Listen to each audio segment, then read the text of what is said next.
What's up, YouTube? It's your boy Action Jackson, and in today's video, I'm going to be talking about the San Francisco Niners and the Philadelphia game that happened yesterday, and what that game means for the Dallas Cowboys. So before we hop into the video, I would appreciate if you guys would like the video, subscribe if you're new, comment and share my video with anyone who you think will enjoy my content, man. So hopping straight into it, I'm going to go into a long detail about how this game means for us, but some of the people who like to check out early. Really, the game really boiled down to if the Eagles had won and they had proved to 11-1, you would not be in talk about getting the number one seed. But with the Niners winning, the road for you getting the number one seed and winning the division just becomes a little bit more feasible than what it was leading into this game, because the Eagles were on a very hot streak and they were not looking so good, but they were just winning football games, and that's what the national media is going to give credit to a team like the Niners or the Eagles. They can play close games and tough it out and win out the very last second or the very last drive in the fourth quarter, even though they've been struggling for 3.5 quarters. But as long as they pull it out in the fourth quarter, the national media will love them. Dallas Cowboys do anything opposite, they'll shame them for it. So again, I want to preface this right now by saying, if I don't want any San Francisco 49er fans viewing my page and thinking that I'm happy that y'all beat the Philadelphia Eagles, because either which way, we're gonna have to play you guys. Like, we're gonna have to play you whether it's in the Bay or whether it's in Dallas. Either which way, we're still gonna have to play you guys. So don't act like you're doing us any favors, because the Dallas Cowboys still realistically, just to win the division, we have to win out, and we still need Philadelphia to lose two more games, one against us for sure, and then one more just for us to secure the spot. But then also for us to get the number one seed, we need the same thing. We can't end up with the same record with the San Francisco 49ers, because the San Francisco 49ers did kick our tail in and week 5 and they blew us out. So if we end up with the same record and we win the division, they'll get the number one seed, we'll get the number 2 seed, which I did predict in the offseason, saying that the Niners would have the number 1 seed. But um, so with that out of the way, really what this game means for us is that now with Philadelphia at 10-2, Dallas Cowboys are 9-3, the same record as the San Francisco 49ers. So now what that means is December 10th, it is a very crucial matchup against the Philadelphia Eagles. And if you're the Dallas Cowboys, you cannot leave Dallas without winning that game. And especially with how great and how rare you are being this great at home, because years past we were always great on the road, or we were a better road team than when we were at home. And then now it seems like roles have reversed this year, and we're just a really great home team, and we're not so great on the road. But if you're the Dallas Cowboys, you want to have at least a game in Dallas. You want to at least have a game in Dallas, because you'll know that if you have at least have a game in Dallas, you'll be playing one of the weaker NFC teams in the conference. Not saying it'll be an easy game or anything like that, but you might have to see the Rams again for the second time. You might have to see Seattle again if you're going to be in the second seed. You might have to see Green Bay, right, for the second time in 2 years. So,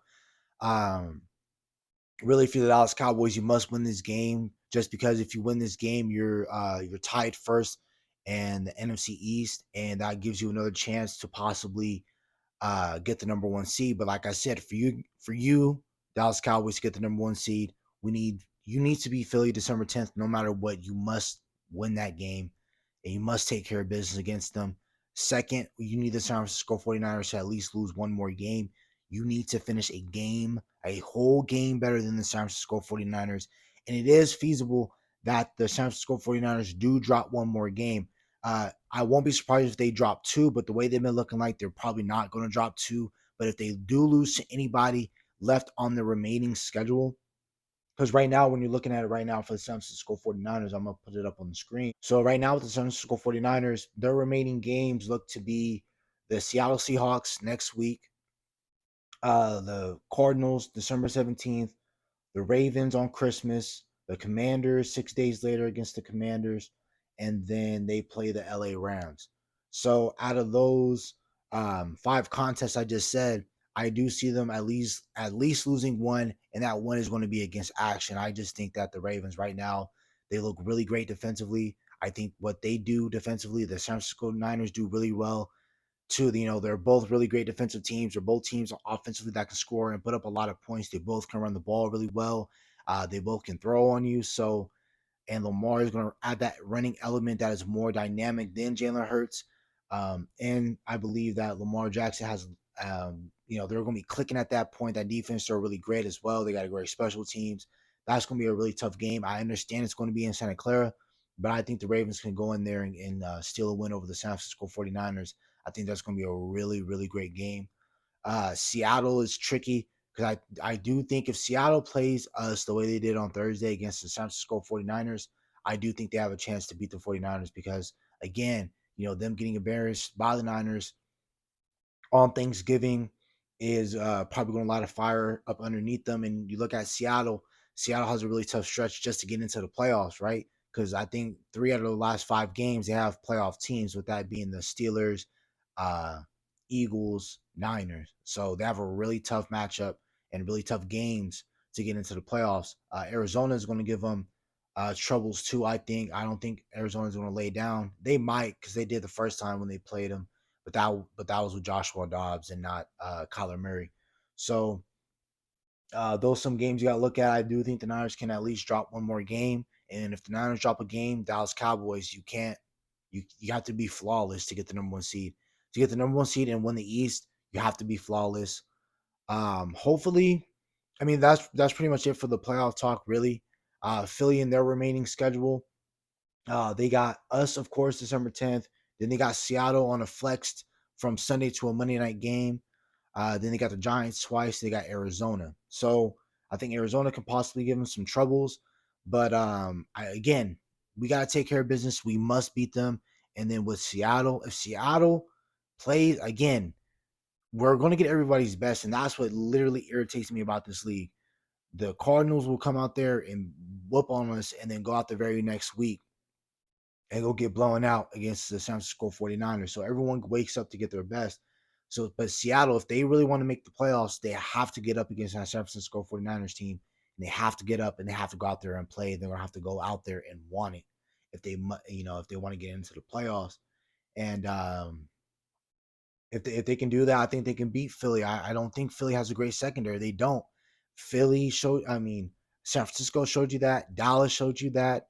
Um, because those were really the two teams that were lighting it up offensively on them. So if you can move the ball on Philly and you can control their D line, you'll be good because you can beat them. And all Seattle has to do is just try to contain Hurts. That's easier. That's easier said than done.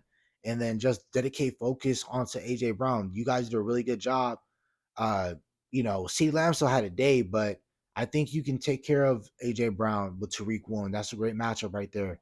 6'4" Tariq Woolen versus 6'1", 6'2" AJ Brown. I think you have both physical receivers with a Devontae Smith. You got Devon Witherspoon on the other end that isn't afraid to hit and cover. He can cover his butt off. So I think that should be a really great game Monday night next week. So that's about it really for playoff talk. Hopefully that the Dallas Cowboys showed out for Darius Leonard, and Darius Leonard will make his decision that he'd rather go sign with a defense like ours than Philly. But we don't know. We're still waiting on that decision. They said that he is supposed to make his decision today. So that's about it for the video. Hope you guys have a nice day. Stay safe, stay blessed. Bye.